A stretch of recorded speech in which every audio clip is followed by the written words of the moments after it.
Grande Diego, tudo bom? Fala, Luna, tudo bem, meu amigo?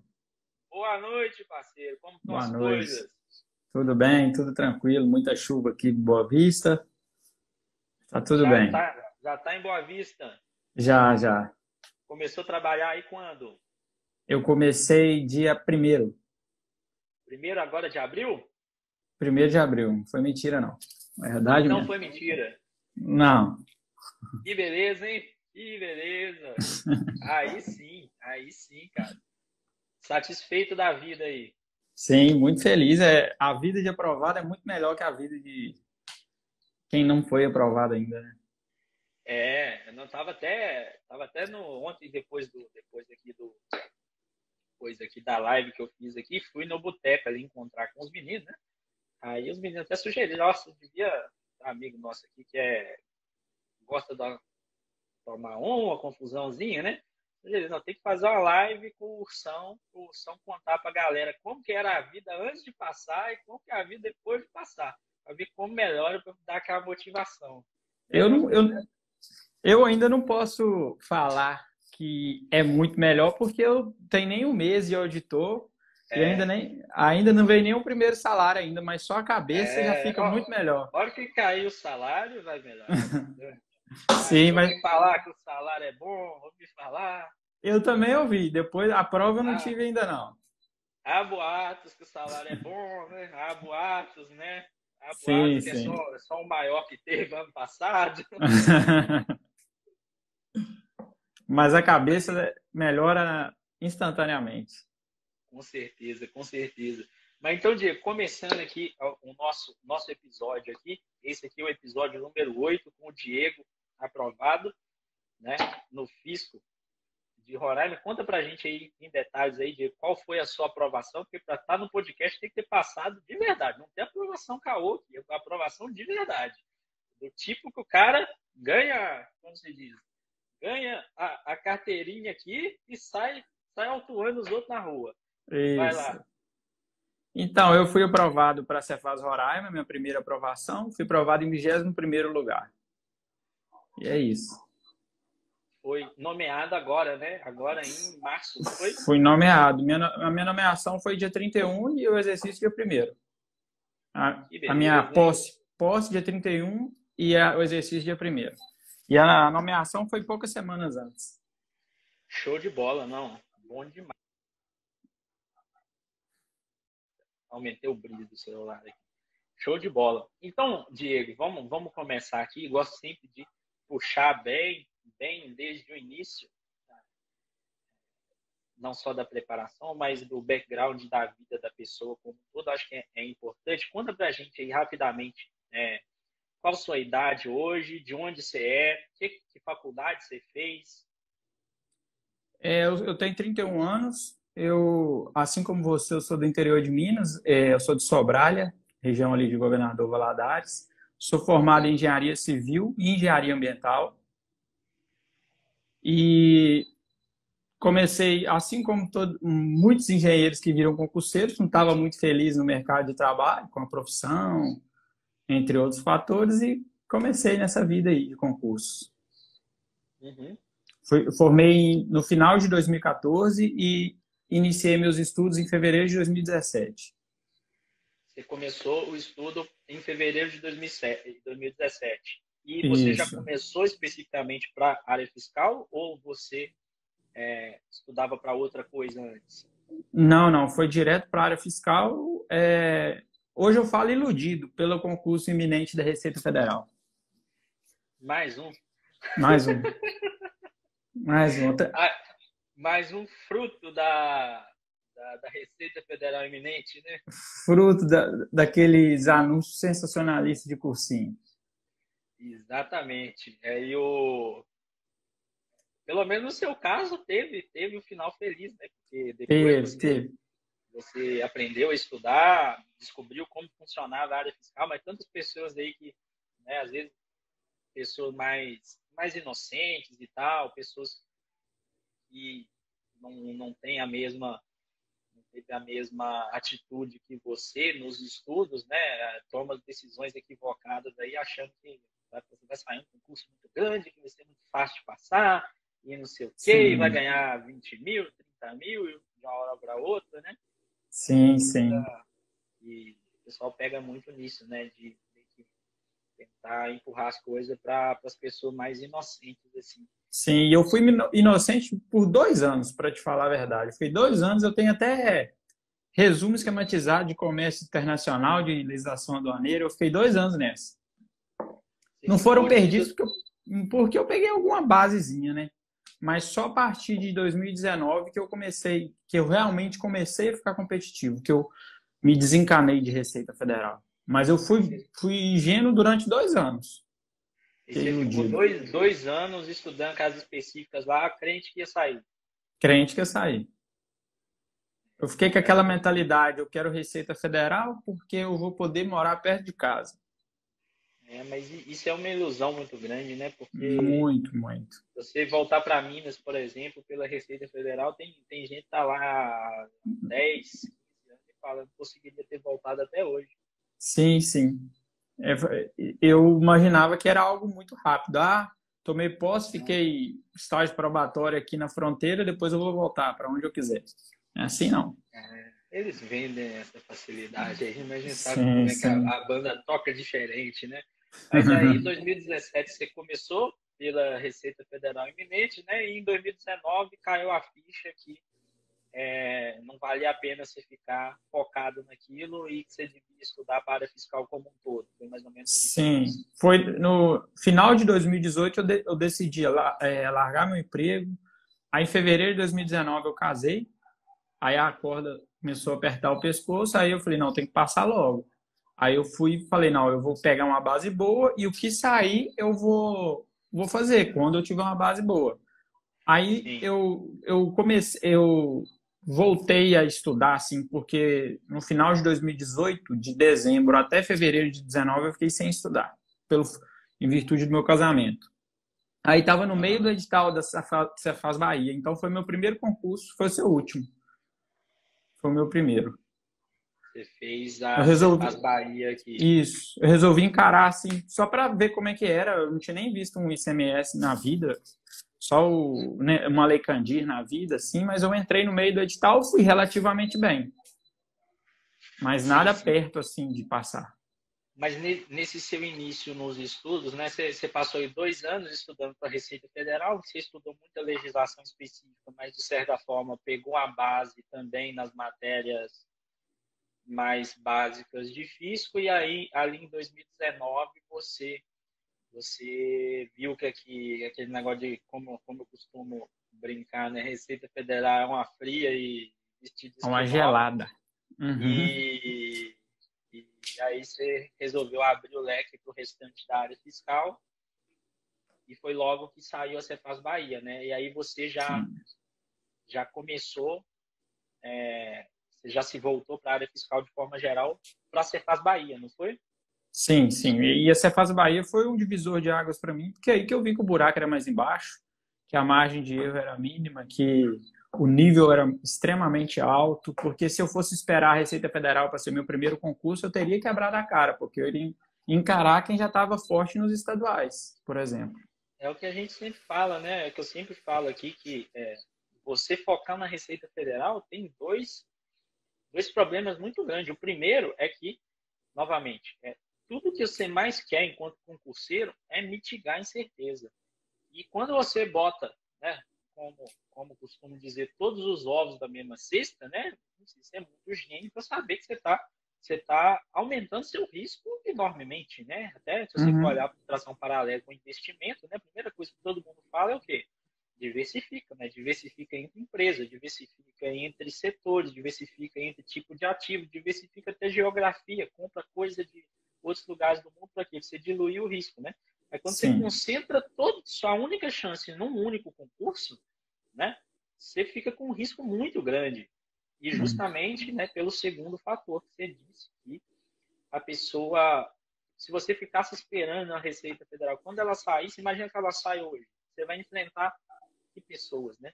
Você vai enfrentar seus colegas que passaram aí em Roraima, você vai enfrentar colegas seus que talvez passaram no Ceará, ou passaram, ou fizeram, ou ficaram perto. no Espírito Santo, no Amazonas, no Pará, no ISS-BH, pessoas que já têm uma bagagem de prova fiscal grande, né? Só cachorro grande. Só cachorro grande, né? Como você disse. E você estaria indo para a sua primeira prova, né? Então, assim, é uma fria duplamente, né? Por esses dois motivos, né? Então, a grande fria mesmo, né? Sim, sim. É uma das maiores bandeiras que a gente levanta aqui na metodologia que a gente usa, né?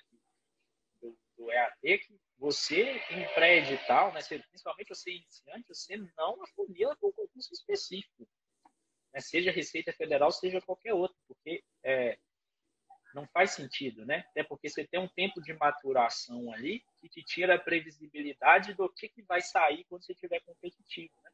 Sim. Então, hoje, se eu pudesse dar uma dica para o meu eu do passado, que começou faz uma base boa, estuda para a área fiscal específica, não tira da cabeça, tenho que morar no meu estado, porque, por exemplo, infelizmente a gente do sul, sudeste, a gente tem um preconceito com o norte. Se eu soubesse que aqui seria bom quanto eu já estaria nessa cabeça de estudar para qualquer fisco há muito tempo. Então, tenha uma base forte e o fisco que sair com você forte, vê o salário. Se o salário te agradar, faz. Pronto. Exatamente, né? Exatamente. Assim, o pessoal da área fiscal, o pessoal que estuda, de forma geral, às vezes tem uma mentalidade assim, muito... Muita gente tem uma mentalidade meio estrelinha, assim, de, Sim. esse concurso aqui não serve para mim, porque não é onde eu quero. Esse salário aqui tá pouquinho e tal. Assim, como se desse para escolher demais, né? Vamos ser sinceros, né? Sim, como se eu já estivesse ganhando muito, né? Como se eu... Quem sabe o tamanho do buraco onde se meteu, né? Você teria coragem de falar assim, não vou para Roraima ganhar o salário que né? Que é alto, né? Não vão falar aqui para os parentes não ficar pedindo, os amigos não reaparecer e tal, né? Não vou para quê? Porque, não é longe. Eu quero ficar perto de casa. Beleza, então fica. Se eu tivesse com essa mentalidade, eu estava em casa uma hora dessa estudando feriado. Exatamente, né? E então, assim, não dá para ser tão estrelinha assim. A gente tem que ter o pé no chão de que, assim, vamos estudar, né? E vamos ficar competitivo e o que tiver de oportunidade, vamos tentar passar. Depois que você passou em um, né? Por exemplo, você é de Minas. Agora, se você quiser, se for sair Cefaz MG, né? Eu lembro que você até falou comigo, falou, vou renovar o EAP, porque talvez saia Cefaz MG, vou continuar junto com você aí no projeto, né? Tentar pegar a Cefaz MG também. Aí é outra história, né? Você já está aí. Isso, hoje eu me vejo na condição de ter essa cabeça. Mas se eu não tivesse passado em nada, eu estava aí focado em algum que tivesse algum edital aí que tivesse iminente aí, sei lá, acho que o Amazonas, eu não sei se já teve a prova, eu estaria nele, por exemplo. Amazonas já saiu o edital, tá para ter a prova, né? Então, assim, eu estaria nele se eu não tivesse passado no de Roraima, eu não estava nem pensando em Minas. Exatamente, né? E é um erro grande demais, as pessoas insistem em cometer, né? Que, assim, querer escolher demais, né? Você tá falando de concurso aí de 20, às vezes 30 mil de salário, né? E no final da carreira você vai chegar a 30, né? Dependendo do lugar, chega a quase 40. E você está querendo escolher ainda dentro disso? Assim, a não ser que você, né, você seja herdeiro do Jorge Paulo Lema aí tudo bem, né? Mas assim, ferrapado igual eu, ficar escolhendo um negócio desse, não, você passou, você vai, meu amigo, né? Ou pelo menos você faz a prova para você ser competitivo, se tornar competitivo, e a partir do momento que você consegue passar em um, você consegue brigar em vários, né? Agora, você ficar em casa escolhendo de sua casa não faz muito sentido, né? Vamos ser bem sinceros, né? E aí você começou e fez Bahia. E aí, como que foi na Bahia? Como foi a experiência? Igual eu te falei, foi um divisor de águas. Foi ali que eu fiquei sabendo o nível que eu deveria chegar. O nível que você chegou nele, né? Que quão longe eu ainda estava do meu objetivo. Mas isso, ao invés de me desmotivar, me motivou, por mais que eu já tivesse 2 anos de estudo. Aí foi aí que eu falei, não, eu preciso ainda de uma base boa para continuar, para voltar a brigar. Foi aí que eu procurei ver onde que eu precisava melhorar, onde... Uma coisa que eu vi no Cefaz Bahia é as básicas, você tem que estar fera, você tem que quase fechar. Aqui eu vi, por exemplo, no Cefaz Bahia que quem passou praticamente fechou as básicas. Então foi aí que eu falei, não, precisa ter uma base forte para eu preocupar com as específicas nos pós-edital. E principalmente, tipo assim, a maior parte das pessoas quase fechou as básicas e eu, por exemplo, tirei notas boas tanto na básica quanto na específica. Eu praticamente não estudei as básicas no pós-edital. Meu Sim, pós-edital foi quase todo direcionado para as específicas e matérias que eu tinha muito desvio potencial ainda. Então, meio que assim, se você entra fraco no pós-edital nas básicas, meio que aquilo ali já meio que te corta na raiz, né? Porque você não vai. Se você focou o que você tem nas básicas, você vai levar chumbo. E se você for estudar demais as básicas no pós-edital, você não vai ter tempo para as específicas e vai levar chumbo específicas. também. Né? Sim. Então, fica um negócio meio complicado. E aí você percebeu que você estava um pouco consideravelmente longe do nível da galera aqui. Sim, eu estava muito longe e precisava reforçar. Igual uma coisa, uma tecla que você sempre bateu, que eu comecei a clarear mais depois que você começou a gravar vídeo, foi: eu tenho que estar forte o suficiente para poder abrir mão de algumas matérias. Mesmo Isso, assim, aí até um outro vídeo seu que eu gostei muito, que me marcou muito, é o medo de perder, tira vontade de ganhar, é isso? isso. É, aí depois dessa fase Bahia, as minhas primeiras reprovações foi o medo de perder que não deixou ganhar. Porque eu ficava ainda assim receoso de ter que abrir mão de algumas. Mas quando eu fiquei convicto, com a cabeça boa, de que eu preciso poder abrir mão de algumas para eu poder focar em outras, que eu fiquei competitivo. Sim. É, essa questão aí que você disse, né?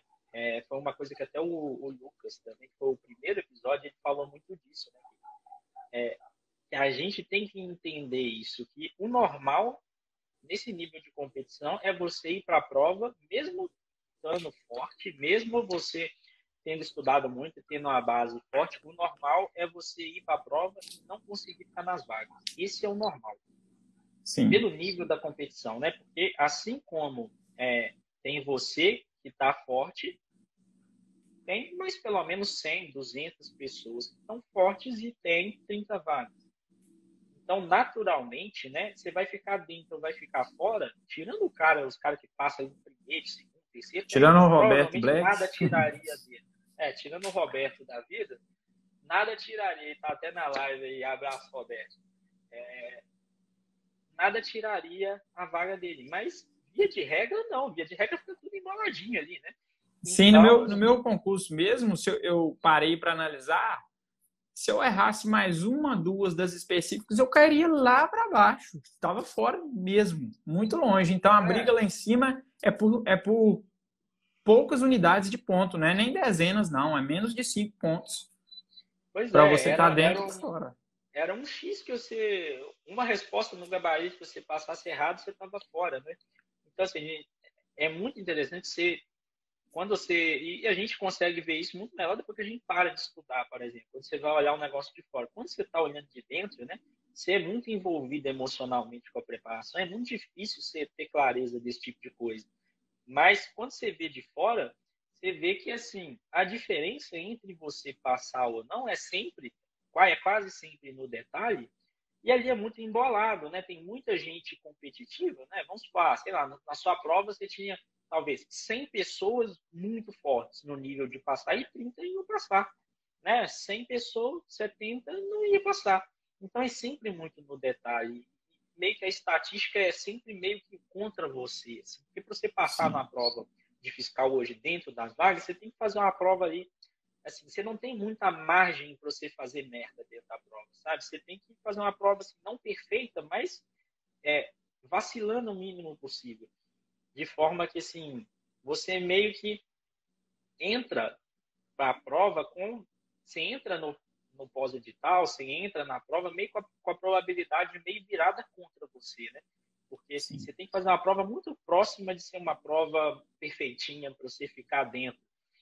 E o normal é que você não faça uma prova super perfeita e fique dentro. Então, a chance meio que, mesmo você estando forte, a chance de você ficar fora é sempre maior que a chance, quase sempre maior que a chance de ficar dentro. Então, meio que assim, você tem que tentar. É mais ou menos a analogia do jogo de futebol, né? Como se fosse assim, um jogo de futebol que você foi jogar fora e perdeu de 2-0. E aí você está trazendo a partida para sua casa, você começa a perder de 2-0. Você tem que fazer alguma coisa para empatar o jogo. E empatar o jogo e fazer alguma coisa para empatar o jogo geralmente é botar o time para frente, né? Ser ousado no seu planejamento. E às vezes, como você falou aí, quando você fica meio mais receoso, mais cagão com as coisas que você está fazendo dentro do planejamento, você não bota o time para frente, né? O time para frente é o que, ó, eu acho que eu tenho que focar nisso, nisso, nisso, e eu acho que aqui eu dou conta do jeito que eu tô. Então, se você acha que você precisa focar nisso, se aqui você dá conta, você vai para cima e é isso, né? Agora, se o cara fica muito retraído e fica assim, meu Deus, e se eu esquecer isso? Não sei, que eu sou bom, mas tô com medo, que eu sou bom, mas tô com medo, aí acaba como se fosse uma partida de futebol em que você está perdendo de 2-0 e você está fechadinho dentro da sua Não área. ataca. Não faz sentido. Né? Você não vai conseguir empatar, muito menos virar. Então, é mais ou menos essa analogia. Né? Então, você tem que ser um pouco mais doido assim mesmo. Se você for muito conservador, é difícil de você cravar nas vagas. Né? Sim, você tem que ter muita coragem e autoconhecimento também.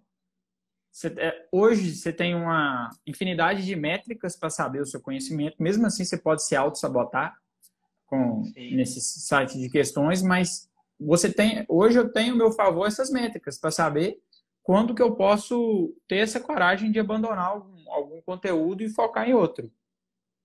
E mesmo assim, se eu fosse fazer a minha prova ou alguma outra novamente, eu abriria mão ainda mais de outras. Por exemplo, porque tem, por exemplo, a economia da vida, que eu sou um zero à esquerda, eu tinha pouca pontuação, valia pouco, mas mesmo assim eu fiquei receoso e estudei uma quantidade que se eu pudesse voltar. Então, nunca eu sou corajoso bastante. Eu poderia ter sido mais. Sim, sim. E retornando aqui àquele ponto que você falou que você ficou de 2017 até 2019 na prova da Cefaz Bahia para fazer uma prova e ver que você estava num nível longe ainda da galera que está passando. Né? É uma coisa que eu até fiz um vídeo outro dia alertando para o pessoal que assim, a pessoa, quando ela começa a estudar, e principalmente ela estuda do jeito que os cursinhos recomendam mesmo, na toada dos cursinhos, o que favorece para te vender, te recomenda, e é isso aí, e toca o barco para frente, às vezes a pessoa toma decisões equivocadas, né? Como no caso de focar na Receita Federal ou focar em um concurso específico e ficar estudando para ele, estudando legislação específica antes de ter o concurso, né? E aí ela fica estudando, estudando, estudando. Naturalmente, o concurso que ela está esperando demora para sair. E ela fica estudando ali e ela não tem a oportunidade de validar o que ela está fazendo. E a principal forma que você tem de validar é o quê? Você indo para a prova, estudando para a prova e competindo de verdade. É igual no seu caso, por exemplo, você ficou 2 anos estudando e você só teve a oportunidade de validar o que você estava fazendo lá na Cefaz Bahia, 2 anos depois. Né? Felizmente, você conseguiu aproveitar bastante coisa desse tempo seu na sequência, né? Mas outras pessoas poderiam não ter tido a mesma sorte, né? Imagina a pessoa que ficou esse tempo todo assistindo, só estudando por videoaula, não fez questão, e ficou fazendo coisas muito loucas, igual eu vejo que o pessoal faz, principalmente o pessoal iniciante faz uns tempos muito doidos, sem pé nem cabeça. A pessoa quer inventar um método, assim, ela nunca sentou para estudar para concurso na vida, ela quer inventar um método da cabeça dela e acha que vai ser a melhor coisa do mundo. No início dos meus estudos, eu cheguei a usar até aquele 24, 7, aquele ciclo louco lá. Até você descobrir que não funciona, né? Que não funciona. E aí a pessoa acaba demorando demais para descobrir que o que ela está fazendo não funciona, né? Não leva para lugar algum, sim. É bem comum, né? E aí, depois da Cefaz Bahia, o que você fez? O que veio em seguida que você disse que você pecou pela falta de coragem? Vamos dizer. Foi DF e Alagoas. Elas foram sequentes, um no final de semana, outro na outra. 7 dias. E eram ambas CESP e ambas certo ou errado. O que eu fiz? Foquei totalmente no DF e depois peguei o avião, fui direto para Maceió. Fiquei uma semana lá estudando só a legislação de Maceió. Nas duas eu tive um resultado bem parecido. Inclusive o DF eu até fui classificado para fazer a prova da discursiva, mas não fui fazer, porque eu fiquei bem longe e estava na mesma data do Ceará, se eu não me engano. E eu estava focado no Ceará já depois. Mas o meu pecado aí foi não focar mais nas minhas fraquezas, porque hoje, no pós-edital, eu não devo não só focar naquilo que vale mais ponto, mas também aquilo que eu sou zero à esquerda, que eu não sei nada. Por exemplo, no DF eu nunca tinha visto AFO. Eu nunca tinha visto. E eu não lembro se tinha maior peso, mas eu poderia ter dedicado mais, entendeu? Eu não abri mão. Era, né? 3, não valia bastante ponto. Eu fiz essa prova do DF. Fez. E eu não foquei o tanto que deveria focar, mesmo sendo o maior peso. Por quê? Eu fiquei com medo de abrir mão do quê? Do administrativo, do constitucional da vida, do raciocínio lógico. E aí você não conseguiu estudar AFO direito. Direito. Sim, hoje eu sei. Para fazer uma prova de AFO peso 2, você tem que estar com uma lei de responsabilidade fiscal na ponta da língua, essas coisas. Tem que estar voando. Tem que estar voando. E eu não cheguei desse jeito. Não adianta você chegar achando que, por exemplo, quem passar vai quase gabaritar uma legislação tributária, vai quase gabaritar um direito tributário e nem vai estudar direito tributário. Então você tem que ter um diferencial. Sim. E via de regra, prova alavancada com peso, assim, você brigar ali, você entra meio que com a obrigação de acertar quase tudo que for possível um ser humano acertar no que tem peso alto, né? Prova tem peso 2, tem peso 3, né? A minha aqui da Cefaz Bahia, por exemplo, que você fez também, né? Tinha uma parte era 3 e 2. E tinha uma parte de peso 3, né? A parte de peso 3 valia bastante ponto, assim, tinha matérias que valiam peso grande. Então, assim, o caminho naturalmente, né, foi por exemplo, eu nessa prova da Cefaz Bahia daqui, assim, as básicas eu estudei assim, muito de leve mesmo, abri mão assim de muita matéria, né, para ficar voando nas específicas, porque eu era fraco nas específicas, né? Caía contabilidade pública, eu nunca tinha visto na vida, e caía, tipo assim, economia eu era bom, AFO era mais ou menos, e só que contabilidade pública eu nunca tinha visto na vida, e TI eu era bem ruimzinho, era meia boca. Então, assim, se eu não fizesse o que eu fiz, como se diz, botar o time para o ataque, realmente negligenciar o que eu achava que precisava, e contudo, nas duas que eu ia levar ferro na prova, se eu não fosse tomasse uma atitude bem drástica mesmo, que era contabilidade pública e TI, não teria passado, né?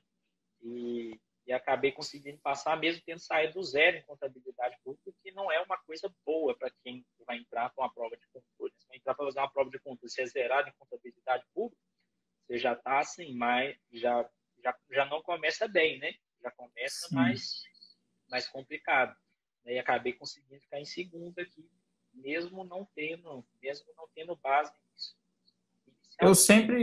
Eu sempre me bananei todo quando eu tinha que começar algum conteúdo do zero no pós-edital.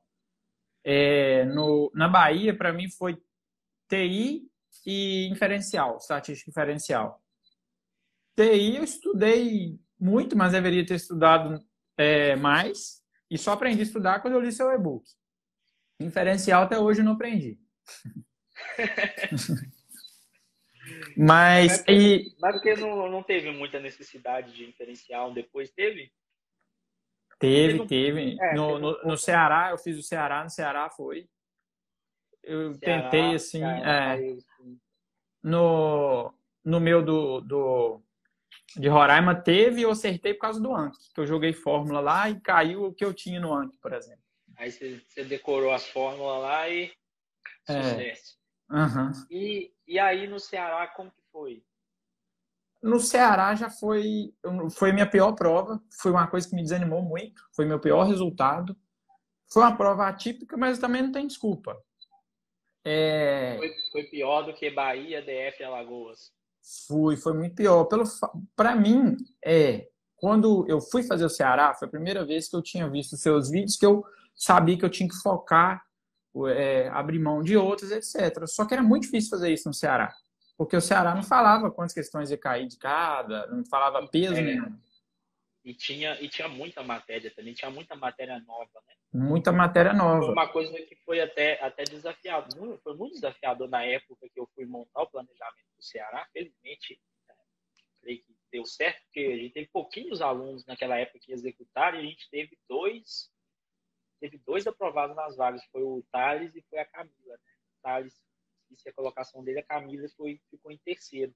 Cara, eu admiro muito quem passou e foi muito bem nessa prova, porque para mim foi complicado.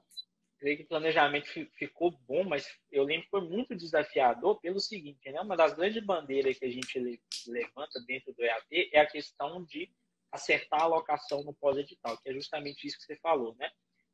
Colocar suas horas no que você tem mais ponto a ganhar, né? E um dos fatores, é claro, o número de pontos que vale, mas um dos fatores muito importantes também é como você é naquela matéria, o seu nível naquela matéria, né? Só que a gente tem uma ênfase muito grande nisso, né? Tanto que o início do pós-edital a gente gasta um tempão, né? Fazendo simulado e ranking e tudo mais para desdobrar o planejamento para um começar a executar, porque eu acho que vale a pena você ter esse esforço para você ter um planejamento mais assertivo naquelas semanas ali. Só que no Ceará, como você disse, não tinha... A gente não sabia quanto cada coisa vale. E para você, naturalmente, para você calcular a alocação, você precisa saber quanto cada coisa vale, né? Porque é óbvio, se a coisa vale 30% dos pontos da prova, você não pode estudar igual uma coisa que 3% dos pontos da prova. Então, assim, a gente tinha que a todo tempo ficar fazendo suposição de quanto valeria, né? E aí, foi até uma coisa que a gente acabou sendo feliz também, que a gente pensou assim, olha, a melhor forma de eu distribuir os pontos aqui é de uma forma mais ou menos parecida entre as matérias. Porque dessa forma eu não corro o risco de errar feio, né? Porque o que não poderia acontecer é o que eu vi muita gente fazendo. Muita gente viu aquela ementa lá de economia e falou assim: mas economia cai pouco, vai vir com 3, 4 questões, né? Legislação tributária que vem muito, vem com 20, 30 questões. Parece que você tá falando de mim aí. Pois é. E aí, quando chegou a prova, aconteceu o contrário, né? Economia veio com 12 questões, se não me engano, né? E legislação, acho que veio com 12 nada. também, não foi? Não lembro a quantidade, eu sei que foi muito pouco.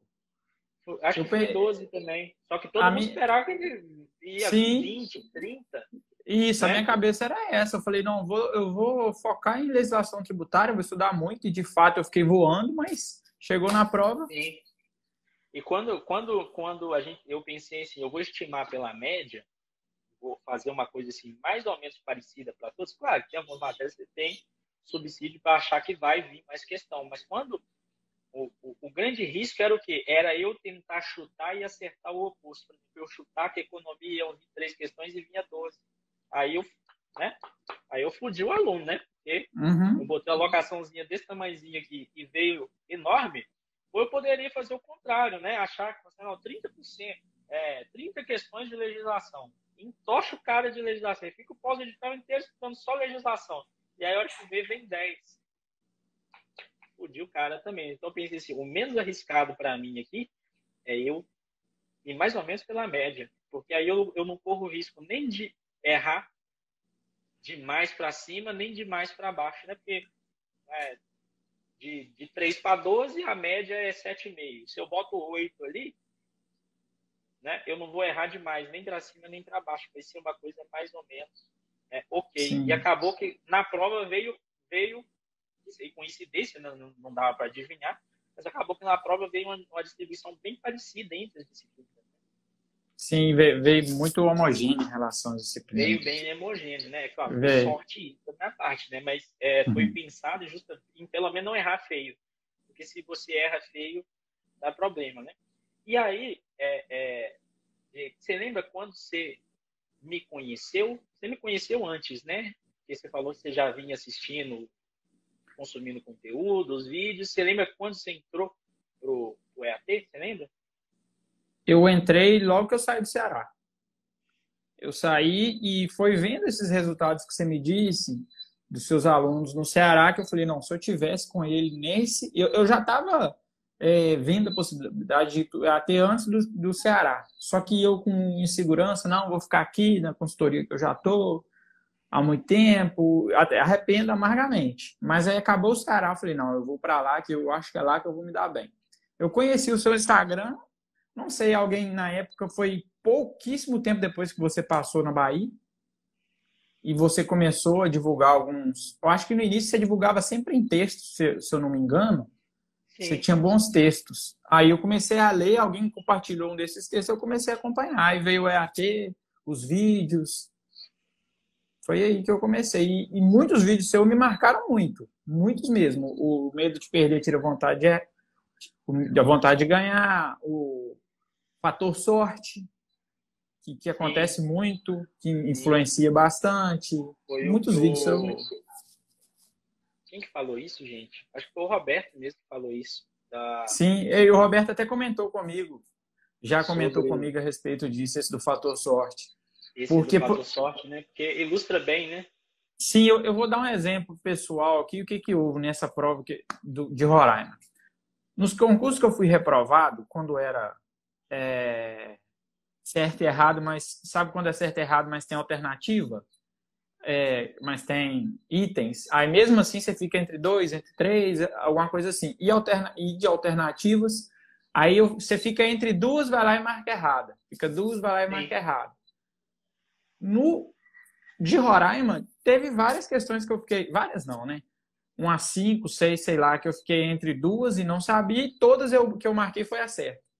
E era 50-50, eu não tinha ideia. Esse Não para tem mim foi ideia, o meu né? fator sorte, por Ia no exemplo. feeling E nas mesmo, né? outras eu errei. É. Igual eu falei lá naquela live mesmo, essa é a live 07, a aula 07, ela tá até no YouTube, né? Essa sorte ou azar, ela vem principalmente, né, da amostragem de questões, né? Tipo, você tem 10 questões para direito constitucional, mas aí quando você tira a amostragem, né, cada prova que você vai fazer vai vir uma amostragem de 10 questões diferentes. Então, Sim. essa amostragem pode te ajudar, sendo a mesma pessoa, pode te ajudar, pode prejudicar. Pode vir mais coisa que você domina bem, pode vir mais coisa que você domina mal, né? E Uhum. também a questão das marcações, né? Porque você, naturalmente, questão difícil, você vai ficar em dúvida entre duas, né? Por exemplo, você vai ficar em dúvida entre duas. Às vezes você vai marcar certo, às vezes você vai marcar errada, né? Uhum. Pode, né? Às vezes você vai ter mais feeling na marcação ali, vai marcar mais certo, às vezes você vai marcar mais errado. Esses dois são os principais, só que ainda vai além, né? Se você for pensar, sei lá, anulação de questão, por exemplo, no Rio Grande do Sul, eu tá até o gabarito preliminar, eu estava nas vagas. Aí teve 12 anulações no concurso e de 12, 11 eu tinha acertado inicialmente. Pra você ver. Comigo foi assim no próprio concurso de Roraima. Eu estava nas vagas, eu estava em 16º no gabarito preliminar, que eram 18 vagas da ampla, eu estava em 16º. No gabarito definitivo eu fui para 28º. E aí eu Pois fiquei é. fora até dos convocados agora, que foram 27 da ampla. Aí eu consegui ganhar a posição, fui para 21º no curso de formação que teve, foi uma etapa do concurso. Uhum. Mas eu tive sorte na prova, depois eu tive azar nas anulações, mas acabou que deu certo. Aí, no geral, você terminou em 21º, foi, né? Primeiro. Eu estava em 28º, chamaram só 27. Aí eu fui para o Eita, curso de formação precisando de ganhar uma posição. Dei sorte, o bom foi que eu ganhei mais, né? Fui para aí você 21º. foi para 21º, né? Uhum. E aí você entrou, né? Você entrou no EAT você fazia outro acompanhamento, né? Aí você entrou depois do Ceará, Sim, e aí você foi fazer Roraima. sim. Roraima. Fazer Roraima. Roraima. Agora, já veio brigar comigo aí. Fazer Roraima. E como foi o pós-edital? Você se lembra? Sim, o pós-edital de Roraima me favoreceu demais, porque eram matérias, eles falam fiscal raiz, e era muita matéria que eu já tinha uma base, até mesmo economia, por exemplo, pelo fato de eu ter estudado para o Ceará, aí caiu história da economia, que é história, não é economia. E eu já tinha uma base do Ceará, por exemplo. Até o que era diferente me favoreceu. Estudar ajuste CNF, por exemplo. Eu tinha estudado para o Alagoas 2020. Sim. Aí foi um edital que me favoreceu muito. E casou com a diretriz do EAT de alocação. E de usar o modo coragem. Eu não cheguei a usar, de fato, o modo coragem, que é abandonar uma matéria. Eu fiz isso só em uma. Porque, de acordo com o que o simulado determina, né? Aí, mas, mesmo assim, eu usei o modo coragem em outras também, que eu achei que não precisava. Você achou que não precisava e... E acabou... Tocou o barco, né? Você lembra mais ou menos como ficaram as alocações suas nesse pós-edital? Quais você usou o modo coragem? Você lembra mais ou menos? Eu lembro que eu usei o modo coragem, por exemplo, em raciocínio lógico. Mas em português, por exemplo, português é uma matéria, digamos, é muito na sorte também, porque você pode estudar o que for, se a interpretação de texto não casar com aquilo que você pensa, com aquilo que o examinador pensa e você pensa, não vai dar certo. Aí eu já sabia algumas coisas, o CESP sempre cobra, e falei, não, isso aqui, não é que eu deixei de lado, mas, por exemplo, pedi, na alocação do EAT, pedi para fazer 30 questões, eu fazia 15. Sim. Entendeu? Deu uma baixadinha a mais ainda. Deu uma baixadinha. Já estava baixo, você abaixou mais ainda. Sim. E no EAT, nas alocações, fez aquilo que eu deveria ter feito em várias outras provas minhas, que é a alocação do meu tempo, quase que metade era para a legislação tributária, por causa do peso. Entendeu? E de fato, chegou na prova, a legislação tributária tinha muitas questões. E não só por causa do peso, mas também porque se você for olhar, né, as variáveis que a gente usa para definir a alocação, né, uma delas é o peso que você falou, outra muito importante é o nível que você entra naquilo.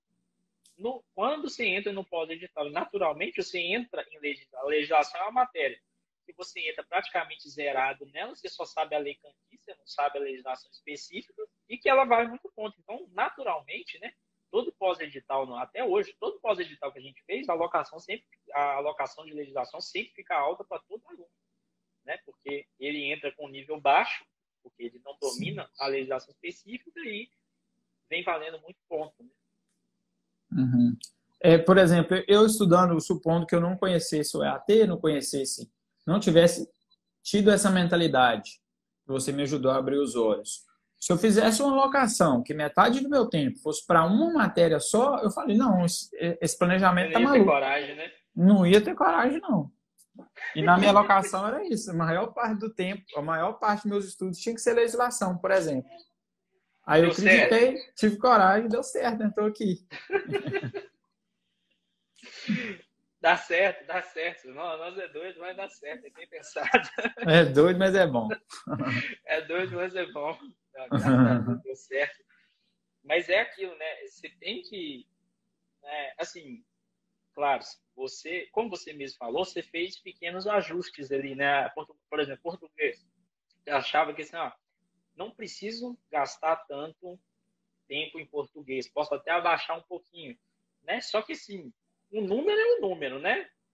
O número você bota as variáveis, os inputs de um lado e o output sai ali. Então, o número é aquele ali. Né? Então, tipo assim, a recomendação tá dada, né? Aí, o aluno tem que ter coragem de cumprir, né? Você teve coragem e funcionou. Funcionou. Uma coisa que me melhorou, que fez eu ter confiança no seu método, por exemplo, é que ele é muito objetivo, ele não é subjetivo. Ele não é baseado na sua opinião. Você provou através de números, de cálculos, etc. Quem viu os vídeos sabe que a alocação funciona. A alocação dá certo. Sim. Então, isso que me fez ter confiança, porque é um método objetivo, não é subjetivo. Ele é minimamente subjetivo. Quem usou subjetividade foi eu, na hora de executar. Sim, sim. Se você for reparar, né, lá no conteúdo regular do EAT, lá no módulo de pós-edital, módulo 5, né, eu mostro a teoria de onde isso vem. Isso vem basicamente o quê? Da curva de aprendizado da pessoa na disciplina, né? Que, tipo assim, quanto mais baixa ela está na curva de aprendizado, mais os pontos vira desempenho a mais. Quanto mais em cima, mais os pontos, mais os pontos, quanto mais embaixo ela está, mais as horas que ela emprega viram pontos a mais. Quanto mais em cima ela está, menos as horas que ela emprega viram pontos a mais. Até chegar a um ponto, que é o ponto extremo aí que a gente usa do modo coragem, que assim, praticamente não vale mais a pena você estudar isso aí. Né? Para mim, por exemplo, sei lá, eu raciocínio lógico, eu já tinha facilidade com exato. Já tinha estudado raciocínio lógico, eu tinha feito 1 zilhão de questão. Para que eu ia no pós-edital, no momento mais crítico da preparação, eu cheio de legislação específica para decorar, eu ia ficar fazendo 1 milhão de questão de pós-edital, igual muita gente vai te mandar fazer. Não faz o menor sentido, né? E aí, tem a explicação da teoria por trás, e não sei se você já chegou a assistir, né? Eu gravei um novo módulo lá sobre o pós-edital, mostrando como foi implementado na prática, né? Como a planilha foi construída, como tudo foi feito em termos da implementação. Justamente para quê? Para o aluno ver e ter segurança de que vai funcionar e de que vai dar certo, né? E graças a Deus, assim, claro, a gente tem que entender que isso não é ciência exata, né, pessoal? Não existe, né?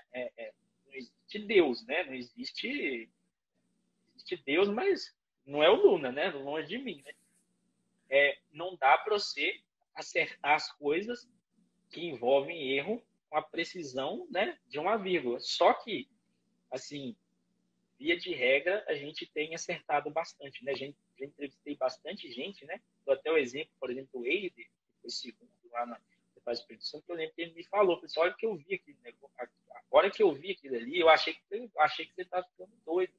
Porque não fazia sentido eu estudar aquele tanto de TI que você colocou, que o modelo indicou, na verdade, né?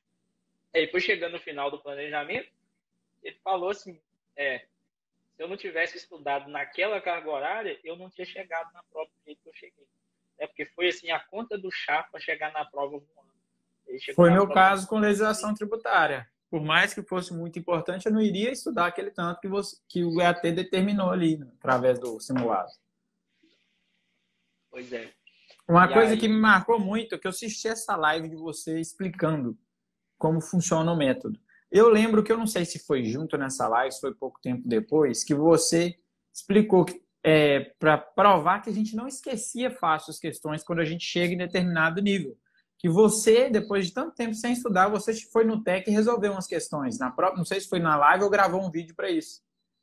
E até o...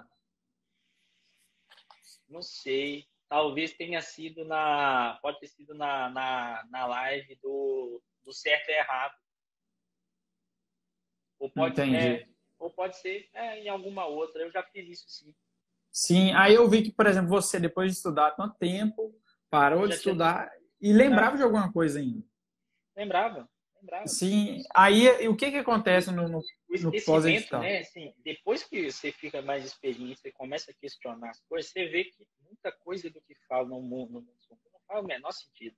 Você vai olhar os dados lá da tal curva do esquecimento que eles ficam falando, né? Tem um artigo na internet, se você pesquisar, tem um artigo lá que tem até uma modelagem matemática, né? É uma curvinha logarítmica de como decai a manutenção da informação na memória. Só que você joga os dados, você vê, tipo assim, passou 30 dias, você lembra 20% do que você estudou, você esqueceu 80%. Mas vocês estão ficando malucos. Estão ficando malucos. Eu tenho... Né, a última vez que eu abri uma coisa de matemática foi 2 anos atrás, quando eu fiz o curso. e gravei no YouTube. Se eu pegar uma folha de papel aqui, eu escrevo matemática financeira da porcentagem até Foi outra coisa que eu abri mão. uma folha inteira. Sabe? Sim, foi uma coisa que eu, agora que você falou, lembrei, que eu abri mão, que eu chutei o balde em pós-edital de Roraima, foi matemática financeira, que eu cheguei lá, matemática financeira, não sei se foi matemática financeira ou foi estatística descritiva, que é uma coisa assim, você fica muito tempo sem estudar e lembra ainda. É uma coisa mais intuitiva. São coisas que é mais conceitual, né? O que é mais conceitual, né? Por exemplo, matemática financeira, né? Se você entendeu o que é o sistema de amortização, você não vai esquecer facilmente. Agora, se você decorou as 4 fórmulas do sistema de amortização, aí você pode esquecer, né? Com o tempo você vai esquecer mais facilmente. Então, o que é mais conceitual, você tende a esquecer menos, e o que é mais de decoreba, você tende a esquecer mais. Até com base nisso que um doidão lá fez um algoritmo de repetições passadas e depois implementaram esse algoritmo no Anki, né? Que você falou que utilizou também. Com base Sim, nisso, me ajudou muito. Né? E aí você fez o pós-edital, fez a prova e como que foi? Como que foi depois aí da prova? Você achou que tinha ido bem? Como que foi? Foi o concurso que eu fiz que mais me deu uma sensação que eu fui bem, que eu tinha me saído bem, mas não tinha noção de quão bem eu estava. Se eu estava perto ou longe da galera. Aí eu saí o gabarito oficial, corrigi, aí eu já corrigi tremendo, já tremi todo quando eu vi meu resultado. Só que eu não tive coragem ainda de jogar no olho na vaga. Aí eu esperei, porque o medo de você jogar tá lá em cima, aí dormir, acordar e tá lá embaixo. Sim. Aí eu esperei uns dias, uns 2 dias, aí eu joguei no olho na vaga e vi que eu tava na primeira página. Aí quando você tá na primeira página, meu amigo, você já se sente uma sensação indescritível. Aí depois veio eu fiquei em 16º. Aí depois do gabarito definitivo veio o desespero, mas mesmo assim foi suficiente para eu vir para o curso de formação aqui. Isso, eu lembro que você falou comigo. Você, quando saiu o resultado o preliminar, você estava em 16º. Foi isso, não foi? Foi. E aí saiu o definitivo, você estava em 28º. Você foi de 16º para 28º. E aí, no curso de formação, chamou quantos? O curso de formação? 45. 40 na ampla. Foram 40 na ampla para o curso de formação. Você estava em 28º e eram quantas vagas? Você lembra? Eram no edital 18 da ampla, mas chamaram 27. Chamaram 27. Você já sabia que ia chamar 27 ou não? O rumor estava muito forte lá dentro. Quando a gente chegou para o curso de formação, aqui, por ser uma Cefaz menor, você tem contato com o pessoal, a maioria dos auditores, aí o auditor tem contato com o secretário, etc. Aí a galera teve quase certeza que ia chamar 30. Foi aí que eu tive a convicção que eu tinha que ganhar pelo menos uma posição. Isso, ia chamar 30 e 27 da ampla. Isso. Isso, 27 da ampla. E aí você estava em 28 na ampla. Aí foi para o curso de formação, vai ganhar uns pontinhos. E aí fez o curso de formação e quando saiu o resultado, você tinha ficado em 21º. Qual que foi a sensação? O que você pensou? Foi alívio, tô lá dentro. Só esperar a nomeação. E aconteceu a mesma coisa comigo. Eu fui teve o preliminar, eu fui lá para dentro das vagas dos 18, veio definitivo, eu caí para 21º. Mas mesmo assim eu fiquei tranquilo, porque a galera daqui, os auditores daqui, estavam dando como certo a convocação dos 27. Eu fiquei tranquilo. E a nomeação veio muito rápido também do resultado definitivo, então não deu nem tempo de ficar muito aflito, não. E quando saiu a nomeação, deu para acreditar? Deu para acreditar. Aí, quando sai lá, você vê seu nome no diário oficial, aí não tem jeito, aí a hora chegou. Aí acabou, né? Aí, qual foi a primeira coisa que você fez quando saiu a nomeação? Você lembra?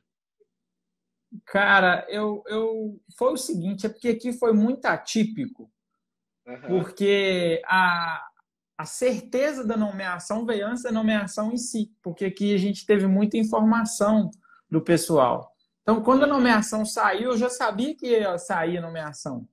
Já estava, a alegria já tinha sido já tinha sido. amortecida. Aí a alegria não foi uma alegria pontual, ela foi dissipada. Porque cada pequena informação que saía ia vindo aquela ansiedade, aquela alegria. Não foi igual geralmente acontece com a galera, que só tem a informação ali da divulgação no site da banca, só tem aquela. Aí dá aquela explosão, né? Mas comigo foi assim, saiu 2h da manhã ainda. Todo mundo na minha casa dormindo, meu pai e minha mãe dormindo e a cachorrinha no meio deles. Aí, acendi a luz, gritei, acordei todo mundo. Joguei a belinha pro alto, a belinha bateu no teto, saiu correndo. Não dá nada. Comigo, eu tive essa reação parecida quando eu corrigi a minha prova e joguei no Olho na Vaga depois de uns dias. Quando eu joguei no Olho na Vaga, eu estava na primeira página, eu tive parecida com essa reação aí. Essa reação parecida. Aí eu fui para casa dos meus pais, eu morava em frente dos meus pais, fui para lá, acendi churrasqueira e churrasco. Para comemorar. Bom demais, Diego. Passando aqui para o finalmente aqui, teve algum momento na sua preparação que você se lembra que você achou que o desafio era grande demais, que você deu uma desanimada? Foi depois da prova do Ceará, que foi um momento de maior dificuldade para você. Foi, porque foi a prova que eu mais estudei para ela, que eu mais dediquei tempo, que eu estava no nível melhor, que eu já tinha perdido muito cacuete que eu tinha, muita inocência de alguma coisa ou outra, eu já estava numa mentalidade boa e fui muito mal. Aí que eu fui lá para baixo. A minha sensação foi muito ruim. Aí veio o edital de Roraima, eu vi que tinha muito a ver comigo, que era o contrário do Ceará, que eu falei, aí que eu me reanimei, reuni as forças e deu certo. Show de bola, velho. Bom demais saber que deu certo, já tá aí trabalhando e auditando a galera aí. É isso. Para finalizar aqui, sempre peço, né? Sempre a pessoa que passa vira inspiração aí para os amigos, para os colegas e também para quem está assistindo aqui. Que conselho você teria para dar aí para o pessoal que tá na labuta aí? Eu vou te pedir 2, na verdade. Queria que você pensasse aí. O que foi assim, se você tivesse que tirar um conselho da parte técnica do estudo aí, você acha que foi assim, o mais determinante para você? E qual que você tira aí da parte aí emocional, de como lidar com essa vida de concurseiro sofrida aí? Vamos lá, vou começar da parte técnica. A parte técnica é menos teoria, menos como é que fala? Menos apostila e mais mais exercício. Você pega uma base muito rápida na apostila e já vai para as questões. E fazer as questões da maneira que você já ensinou na EAT. Não é só fazer para pontuar, não. É extrair alguma coisa dela. Então, é questão. Você faz a teoria só para ter uma base. Se eu pudesse voltar no tempo, eu gastaria metade do tempo que eu gastei em teoria. Menos teoria e mais questão. Esse para mim, é uma dica preciosa que eu queria ter tido ela no começo dos meus estudos. Porque eu lia teoria, não aprendia e queria continuar ali. Não, é questão. Concurso, eu não estou fazendo um mestrado, um doutorado, eu estou aprendendo a marcar X no lugar certo. Exatamente, né? Entendeu? Às vezes a pessoa... Às vezes com as mesmas... Às vezes a matéria que você gastou 100 horas estudando, você ficou em cima dela ali, aquela coisa toda. Se você estudasse em 50, você ia chegar nas questões e ia acontecer praticamente a mesma coisa. O caso de TI, por exemplo. Né? O seu ganho de ficar agarrado demais na teoria é muito pequeno. Eu acho que a teoria vale a pena, né? Porque vale. Você ir direto para a questão, isso não dá certo para a grande maioria das pessoas.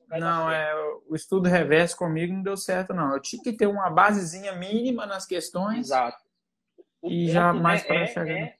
a base que você vai formar, né? O que eu chamo lá na EAD de abordagem teórica ótima, porque você não pode nem ser superficial demais, mas você também não pode aprofundar demais, porque não vale a pena, né? Se você consegue estudar a matéria em 50 horas, a teoria dela em 50, não estude em 100, porque não vale a pena. Vale muito mais a pena você forçar para você estudar mais rápido e depois ir para as questões mais rápido que der, né? Como você falou. É isso. E a dica que eu tenho da mais psicológica é, a primeira coisa, desligar dos sensacionalistas, porque eu já caí muito na lábia deles, de concurso iminente, essas coisas, e focar ali na sua base e ver quando que é para que você já tem a base pronta para fazer. A prova que vier. Esquece isso de, eu quero morar perto da minha mãe, perto do meu pai, que às vezes você passa num físico muito melhor do que você passaria no que você quer. Por exemplo, hoje eu não troco de Roraima pela Receita Federal nunca, por exemplo. Nunca. E não esquece de viver, porque entre o período que você estuda e o que você passa, a vida está acontecendo. Viva, mas com moderação, toma sua cerveja, toma suas cachaças, mas de um jeito que não atrapalhe você estudar. E, por exemplo, enquanto você estuda, você pode perder um parente, você pode morrer. Então, você tem que viver. Eu, por exemplo, minha conversa com a minha esposa, quando ela era minha namorada, quando eu passar no concurso, a gente casa. Resolvi casar com eu estudando. Depois de casado, quando eu passar no concurso, a gente tem filho. Minha esposa engravidou no meio do edital do Ceará, eu tava. Então é isso. Se eu tiver, não espera o concurso acontecer para você viver a sua vida, não. Mas desde que aquilo concilie, né? Não te atrapalhe. Não adianta você querer viajar o mundo tendo com edital aberto, por exemplo, com prova acontecendo. Não adianta você querer beber dia de semana. Não. É tudo com moderação e com equilíbrio. A minha dica é essa. Muito boas, né? As duas dicas, né? Essa última também é muito boa, né? Que esse é um dos grandes motivos da ansiedade enorme de quem estuda para concurso, que é sempre querer postergar a vida, né? Você só enxerga a vida depois que você passar. E o ato de passar, ele não está sob o seu controle, né? Então, você está sempre ali, depois que eu passar no concurso, eu vou fazer isso, depois eu vou fazer isso, depois eu vou fazer isso. E aquilo não está sob o seu controle, né? Você começa a ter uma sensação de que você não está vivendo, né? Que você está só estudando para concurso. E essa é uma sensação que é muito prejudicial, essa sensação de que você não está vivendo. Claro, você tem que estudar para concurso exige uma dedicação acima da média. Né? Pra você passar no concurso de auditor, você vai imprimir uma dedicação que provavelmente, se Deus quiser, você nunca mais vai imprimir na sua vida, né? Uma das coisas que você foi obrigado a fazer para passar. Mas existe uma diferença entre você ter uma dedicação alta e você ter o sentimento de que você não está vivendo, né? Isso. É bem diferente, né? E esse sentimento de não estou vivendo, eu acho que não é uma boa, porque puxa uma pressão muito grande para você, né? Sim, eu durante toda a minha preparação senti muito pressionado. Você vê gente próxima a você crescendo na vida e você ficando, o pessoal ganhando dinheiro, você tá lá, concurseiro não ganha dinheiro, né? E a gente fica maluco se for parar para pensar nisso. Mas o que for possível você fazer, você faz, porque desde que não te atrapalhe nos estudos. Mas às vezes, mesmo que atrapalhe um pouco, é melhor você fazer aquilo, porque às vezes se você não fizer, vai até te impossibilitar de continuar nessa vida de estudos. Exatamente. Eu lembro, às vezes eu estava, na época eu estava estudando, né? Eu estava lá na minha cidade, aí às vezes ia sair à noite, enchia a cara, ficava bem pra lá de Bagdá. Aí o pessoal às vezes brincava assim com mim. Aí, ó, você tá aí, enchendo a cara, os japoneses, né? Sem ser pejorativo, só jeito de falar, os japoneses estão tudo estudando, né? Aí eu falava, pelo menos a hora que nós dois levar ferro no concurso, eu vou ter bebido no final de semana. O japonês vai levar ferro junto comigo e não vai ter nem tomado uma. A frase que eu mais tenho raiva dela é estudo enquanto eles dormem. Ai, meu Deus do céu. Sei que não dorme para ver, não. Aí o que acontece? Você vai para a prova e leva ferro e ainda fica com sono, né? Porque levar ferro na prova você vai, não adianta, né? Eu pensava que pelo menos eu vou ter tomado a minha cervejinha ali e vou ter levado ferro. O japonês vai ter só levado ferro. Só levado ferro, é isso mesmo. Show de bola, Diego. É, Quero agradecer demais você aí. Primeiro, né, por parceiro aí tá falando, frase de caminhão essa aí, né? Isso aí é uma boa filosofia de vida, né? Quero te agradecer demais, né? Primeiro por, né, ter confiar, ainda confiar, né? Que você continua no EAT com a gente, você está esperando sair Minas, né? Para estudar. se demorar Confiar, muito, eu não vou querer Minas também, não. demorar demais, você larga esse pra lá, né? Aham. Um amigo nosso aqui falou essa semana, um auditor que falou, não tem coisa mais nojenta do que você abrir o PDF depois que você passou. Deus me livre. É por isso que eu não sei se demorar muito, não, porque só de pensar em sentar na cadeira e passar o dia todo ali, nossa, mano, minha cabeça até dói. É triste, filho. Mas quero te agradecer demais, né?